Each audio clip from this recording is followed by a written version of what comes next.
Not closing the show is the steel cage match, which, first of all, we have a brand new circular structure. Yeah. Yeah.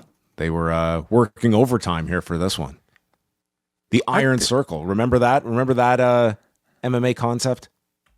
What league was that? Oh, it was Bodog or something. Some like mid 2000s. I think it was called the Iron Circle, as I recall. Okay. But yeah, what do you think about the aesthetics here? How did this work? I think it looks great. Yeah. I mean, it's really just a branding exercise, right? Like it didn't seem to make any sort of significant difference in like the match. Yeah. You can booby trap it. You can have explosions go off the top of it. So comes with all the bells and whistles too.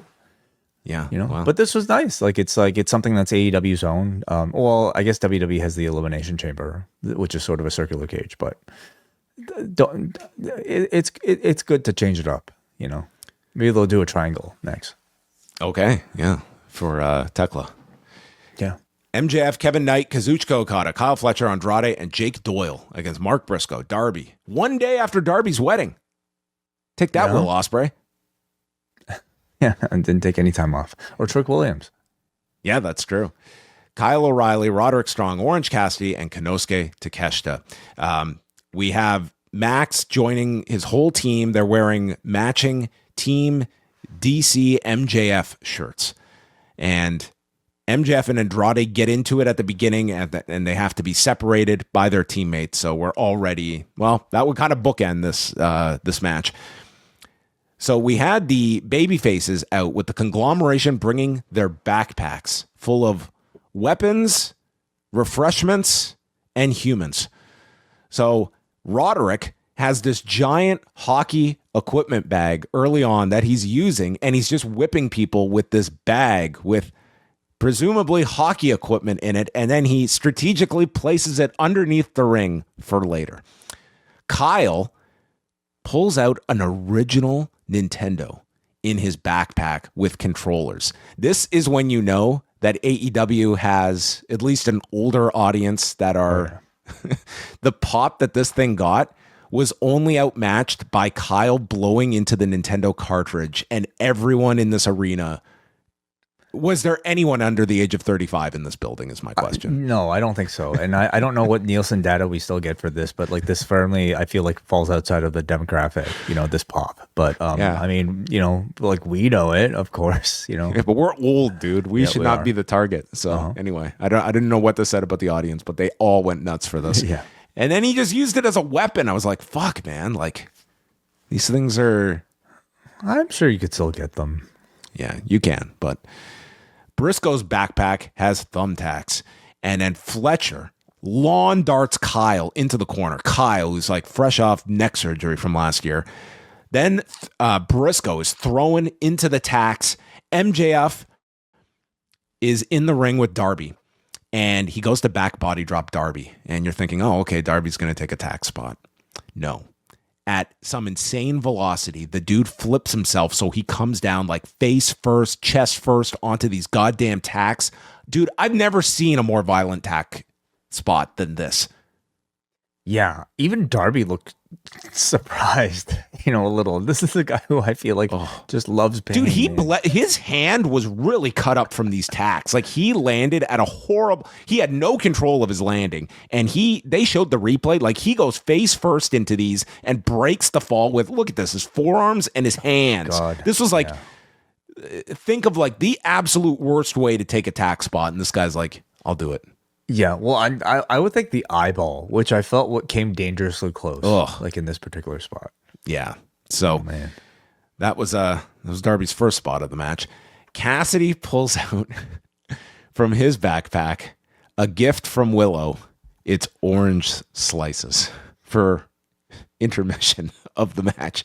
Did you ever play soccer? Did you ever have to? We on our soccer team, every game, a different player would have to provide the orange slices for the team. No, never. Throughout the season, yeah. I've never had this experience. We'd have to cut these and bring them, and every game it was like, oh, it's Kyle's turn. So, and did you find they helped? They did, and then one week, someone brought thumbtacks. It was really, and we just wanted oranges. So Okada and Takeshita finally go at it. The fans go nuts for these two, and Takeshita reaches into his backpack and he pulls out the middle finger. I laughed at this. Awesome. I thought it was so good. His timing was very, very good here. There's a coast to coast by Kevin Knight onto a chair that Doyle's holding with Darby and the Tree of Woe, which they explain that's how Darby was taken out of the Continental Classic last year. And then in the spot that nobody could have envisioned, they open up the giant hockey bag and it's fucking Leo Rush in it. And he comes out, he bites Okada, and we get him and Andrade yelling back and forth. It's fine. How you know? Back and forth between these two. Dude, they must love Leo Rush in this company. Like, this has to be Tony Khan's favorite character. Yeah. And Starlight Kid outside of AEW, Leo Rush inside AEW. I feel like we said it, but like he's undergone a Tony Storm level of transformation, and it's not what I appreciate. He was in what's it called? The Stadium Stampede match. Yep. Now he's in this. Like, he's in like the number 2 matches of like back-to-back pay-per-views. What I appreciate is that like they're not going so full on with him. Like, they're not putting him in title. Well, he did win an ROH title, didn't he? Isn't he a TV champion or something? Didn't he win something? Anyway, whatever. They're not like putting him into like TV main events. They're keeping him for these awesome cameo appearances that just like leave you wanting more of him. And this one might have been my favorite Leo Rush appearance yet. Okay. And then we officially Gollumized Leo Rush because he spots MJF's ring and he wants the ring. He is transfixed by the ring. This was really, really funny. And he finally gets hit by a rainmaker, and Doyle puts him back into the hockey bag, and they wrap a chain around him and throw him underneath the ring, where some fans were very concerned online for the rest of this match, hoping that someone rescues him from this hockey bag. He's alive, folks. Don't worry. I bet, I'm sure they have more orange slices down there. Like, I'm sure it's really nice.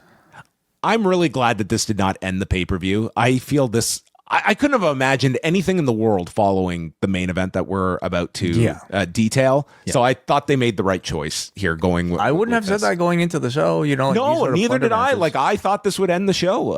I thought the same thing, but I think they absolutely made the right decision. So Leo Rush is out, but an awesome cameo he has. They really put over Doyle, constantly referring to him as the MVP of the team. And Takeshita blocks Fletcher's brainbuster on the edge and then Blue Thunder bombs him off the apron through the table. I would have instructed Takeshita, maybe he could learn some like throwing techniques so that he didn't have to take himself through this table for the Blue Thunder bomb. Like, you don't have to leap off the apron too. You could just launch this guy. Sacrifice play, right? Well, you don't get the impact as much without throwing yourself off at the same time. We were constantly whittling down to MJF and Briscoe, but then they would get interrupted. Cassidy comes in as a shield for Briscoe, and Darby hits the Scorpion Death Drop to Max, hits a coffin drop, and then moves out of the way as Knight comes off the top and splashes MJF. So Knight, fearing Darby, he leaps onto the fence and climbs to the top of the cage. So Darby follows him, and they're both on top, and you're just wondering what carnage is going to follow. And Kevin Knight races across the truss and grabs this bag that has been positioned on top of the cage. Darby's and backpack. This backpack that explodes, sending Kevin Knight off the top of the cage where there are 4 tables positioned beneath him. He falls down. I think 2 of these 4 tables broke. The one underneath did not. He took quite the fall here after this explosion to his death. And then Darby is left at the top. This dude just scales across, boom, coffin drop off the top of this thing and has like 6 targets on the floor. He did this seamlessly. Amazing. Yeah. Not unusual, as you would expect from Darby Allin, of course. So they're all dead. MJF is left with Mark Briscoe, and he hits the J Driller. And you think the match is won, and in comes Doyle for the save. MJF gets to his feet. He demands that Andrade hold Mark Briscoe up for the ring shot, but Andrade decides against it and takes him out with the spinning elbow, kicks Jake Doyle low, and removes his Team DCMJF shirt, revealing his own Pro Wrestling Tees release. fuck Don, fuck MJF. It's a good thing he kept this hidden all day. I mean, imagine, hey man, what's up with the fuck Don, fuck MJF shirt? He had to really hide this thing all day. And after Andrade exited the Don Callis family, the J Driller is hit, but not onto MJF, onto Doyle. And Mark pings Jake Doyle, the MVP, in 30 minutes, 50 seconds as Mark Briscoe gets his title shot. And it's going to happen on Wednesday. Yes. Unfortunate audio issues kind of prevented you from hearing the actual promo, but he decided to challenge the for the match just this coming Wednesday, which, you know what? Like, I don't know if that match will feel as big as what this was. But I'm totally fine with it, because I thought, like, for a pay-per-view match, they took the 12-man match concept and I thought they turned it into something that I will be looking forward to every single year. This is something that they will do. I thought this match was so much fun. And I mean, AEW is so consistent in their quality with these multi-person pay-per-view matches. We just saw Stadium Stampede, but I mean, certainly don't feel any sort of like exhaustion, you know. For one thing, it's a completely different style of match. One is completely sprawled out. This is enclosed. This is more comparable to War Games, sure, yeah, but that's not for a while. And I think like the storytelling in this one was really strong. All the pairings I thought received like appropriate focus. And I just think like the spots are so well put together. The action is great. The surprises are there. The backpacks I thought were like a great way to introduce, you know, gimmicks all throughout that sort of like played to every single person's personality. The Leo Rush spot was just magnificent. Doyle, that was great. Doyle was amazing. I think they booked him so well, and they're portraying him as the MVP of the group. I mean, yes, in Mark Davis's absence, you have to wonder if not for the visa issues, would he have been a part of this? But I think like the group and AEW is better for it by being able to establish yet another big man. You know, because when Davis comes back, he's going to be plenty hot already. So I don't know if I would have had Doyle take the pin. I'll be honest, like, you know, because they did such a great job building him up. I would have had MJF take it. What's the harm? Like, I think the outcome of this is going to be that, you know, they really put over Jake Doyle so big, and I think MJF is going to blame Doyle for this loss. Okay. I think they're going to play that game, and like it almost like babyface Jake Doyle at the end of this, which I don't know if that means you go with that or it's Andrade just turned on Doyle though, like to reveal the Don Callis thing, right? Yeah, I just think they'll do something here with MJF. Like he should be blaming Andrade for the loss, you know, and therefore I think it makes more sense for MJF to take the pin, but maybe they have their reasons.